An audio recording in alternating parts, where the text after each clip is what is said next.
Good morning, Bucknutters. Welcome to the Bucknuts Morning 5 here on Wednesday, January 18th, 2017.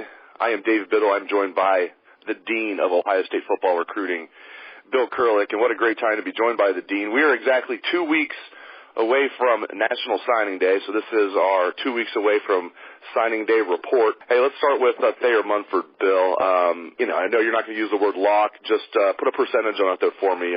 What are the percentage chances of Thayer Munford being in this class 2 weeks from now?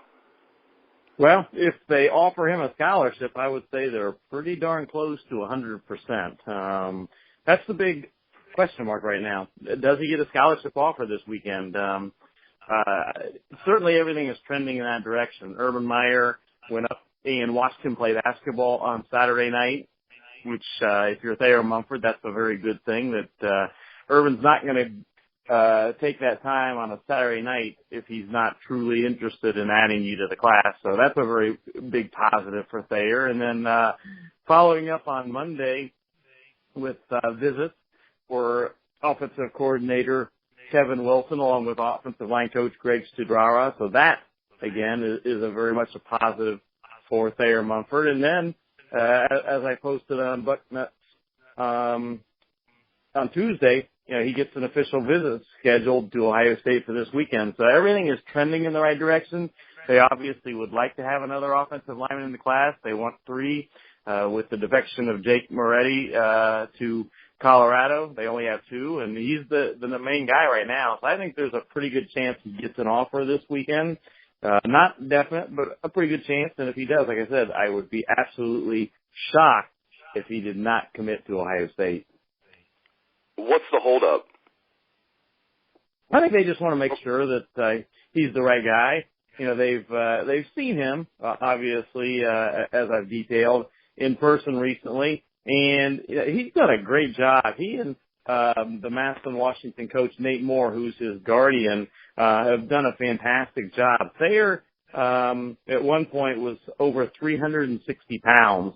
And even at that weight, he was a good prospect, but he obviously needed to lose a lot of weight and get in a lot better shape. And with the help and guidance of Coach Nate Moore, that's happened. He's down in the 325-pound range, and he, along with the Madison, Washington staff, made Thayer into a very talented prospect. I saw him in person at Ohio State's camp in June. I liked what I saw.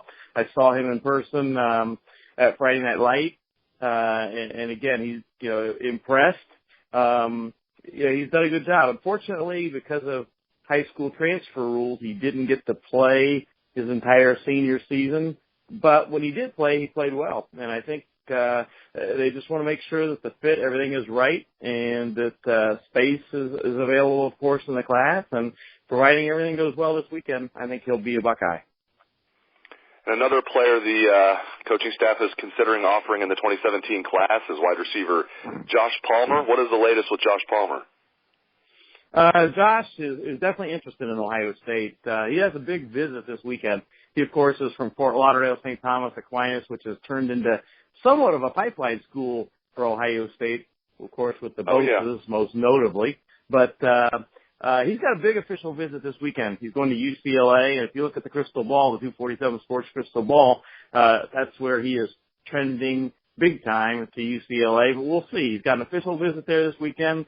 Ohio State is supposed to see him today, as a matter of fact, and I'll be checking to make sure that is still on and happening. But Ohio State is supposed to see him today, and he's a guy that certainly the staff is interested in. He doesn't have a scholarship offer officially yet from Ohio State. That could come soon, and I think there's a good chance that if the Ohio State staff pushes for him, that he will make an official visit to Ohio State, and we'll see what happens from there.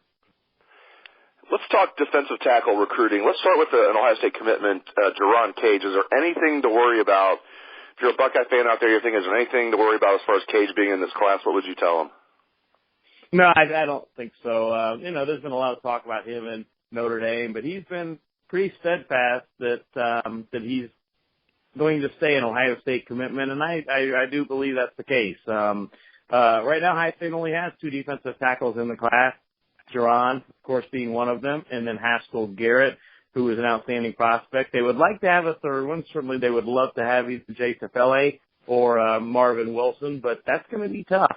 And if they do end up with only 2 defensive tackles in the class, Cage and Garrett, then Jerron knows that the opportunity is there for him with playing time in the future, and he likes being a Buckeye and made his official visit this past weekend. And I would be shocked if he were to really seriously consider flipping to Notre Dame at this point. I just don't think it's going to happen. Yeah, you mentioned the other 2 guys I was going to ask you about, Tufele and Marvin Wilson. I mean, from my vantage point, it seems like a long shot for both. I know Tufele really likes Ohio State, but it sounds, from everything I've been reading from you and other analysts, it sounds like he really likes Utah. Looking at the crystal ball, 89% to Utah, so he seems like a long shot. And Marvin Wilson looks like even more of a long shot, with Ohio State picking up only 3% of the crystal ball picks, LSU being the favorite at 65%. So, am I wrong here? Just break this down. Are those guys long shots in your opinion? It's going to be tough. The good news is that Ohio State, in my opinion, and everything that I've been told by those close to both those young men, the good thing is that Ohio State is in the final 3 of both of them. The bad thing is, when it comes to recruiting, you get nothing for being in the final 3. In fact, you get nothing for being in the final 2. When it comes to recruiting, the only thing that really matters is if you are in the final 1. In other words, if you are the one school that the prospect chooses, and that's where it's going to be tough. There's no silver medals or bronze medals in recruiting, Bill. Nope, not at all, not at all. And with Tufele, I think it's going to come down to Ohio State or staying close to home. And he does have a very solid situation close to home in that he's very familiar with Utah. His family would get to see him play and all that. The thing that Ohio State has in their favor is that he does want to play and win a national championship. And he knows full well that Ohio State gives him a better opportunity to do that than, say, Utah or BYU and even USC, the other school. But I think it comes down to Ohio State being able to convince him to leave home and become a Buckeye, and that's going to be tough. Obviously, Utah is a long way. He literally, Dave, lives about 30 minutes away from the Utah campus, so that's going to be, and he obviously is a huge priority for Utah, so it's going to be tough. Not impossible. Larry Johnson's the guy. If you want somebody trying to get the job done, he's the guy. He's a tremendous defensive line coach and a tremendous recruiter, but it's just going to be very tough. With Marvin Wilson, I think the final 3 are going to be Ohio State, LSU, and Florida State. And again, proximity is not in the Buckeyes' favor. He's obviously much closer, say, to LSU, and they're going to be tough to beat for his services with Florida State right in there too. Of the 2, I think Ohio State has the better chance at Tufele, but we'll see. I've got a couple sources very close to what's going on with Marvin Wilson that insist that Ohio State's got a realistic shot, that they are in it. So we'll see what happens, but it's going to be tough. Let's look at running back recruiting. Ohio State's done such a great job of featuring the running back since Urban Meyer's been in town. I mean, Carlos Hyde had 2 really good years, especially his second year in the system. Ezekiel Elliott, of course, will go down as in my opinion, one of the top 2 running backs in Ohio State history, and we see what he's doing in the NFL. And even Mike Weber this past season going over 1,000 rushing yards. And obviously the Buckeyes have J.K. Dobbins in the 2017 class. In fact, he's already enrolled, as everybody knows. I really like J.K. Dobbins a lot. What are your thoughts on running back recruiting? Do you feel like the Buckeyes are doing a very good job, or do you think that they could be doing an even better job on that front? Well, they got their man in J.K. Dobbins. He's a guy that the staff targeted early, and he committed early. Back very early in the spring, last spring, he committed, and that was a battle to keep him in the class. Everybody, the schools were still coming after him all the way into January to try to flip him. So that was a battle keeping him in the class, and he's a guy that Urban Meyer and the staff wanted extremely bad. They really wanted to keep Dobbins in the class, and they did it. So I think it's been mission accomplished. Especially when you consider that what they have on the horizon for 2018 running back recruiting. They've got a commitment right now from Brian Snead, who they really, really like from Florida. They've got a great shot at getting Jalen Gill, who could double as a running back slot type guy from right here in Central Ohio. I'll be surprised if they don't get him, and he's a game breaker. And now one of the country's top prospects.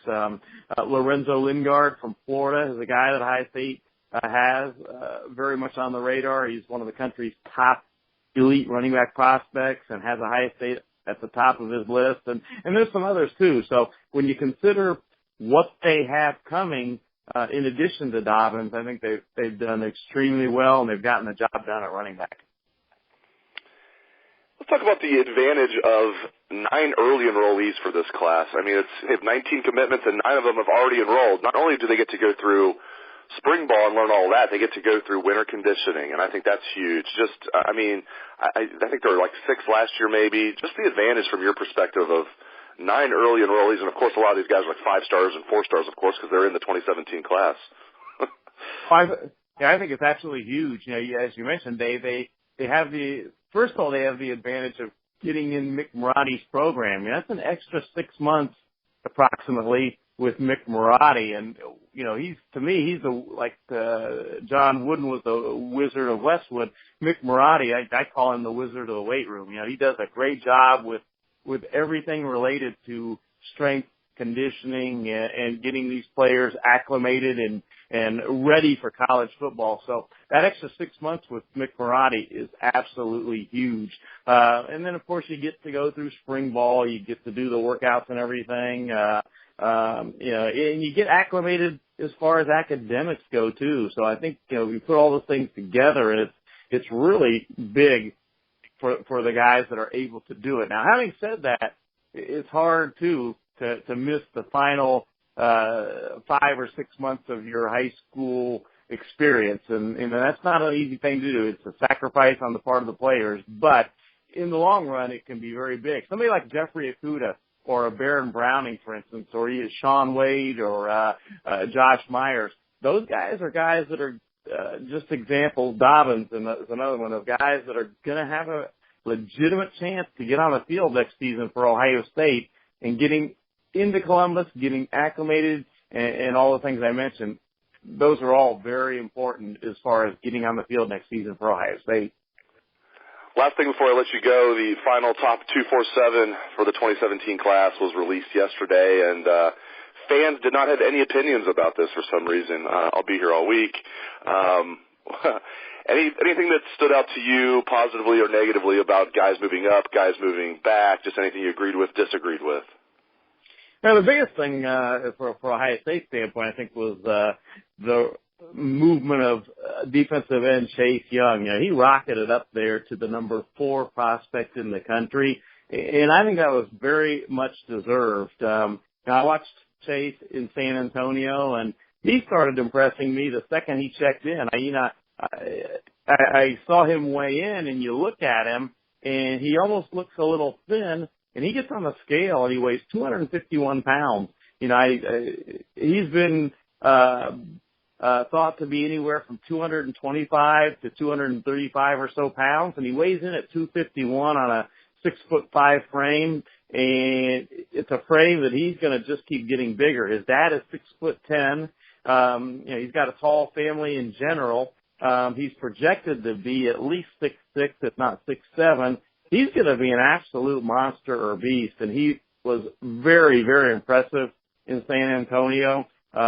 He can dominate, and with Larry Johnson tutoring him, I look at his situation is he's going to be another, providing he stays healthy, All-American type defensive end for the Buckeyes, and you've got him, and then you've got Nick Bosa for the next couple years, and some of the other guys. Ohio State's defensive line situation moving forward is in absolutely great shape. Yeah, the depth is amazing. You're talking about, he might come in as a third stringer along with Jonathan Cooper. Who thought those guys would be third stringers? Because you look at it, they have Tyquan Lewis is coming back, which I did not expect would happen. They have Sam Hubbard. As you mentioned, they have Nick Bosa. They have Jalen Holmes.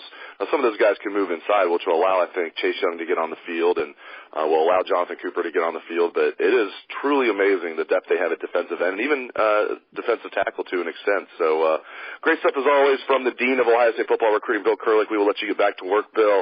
2 weeks until signing day. We can't wait. Thanks to Bill, and thanks to all the listeners out there for tuning into the show. I appreciate it. Hope everyone has a great day. Let's hear some Buckeye swag. Best damn band in the land.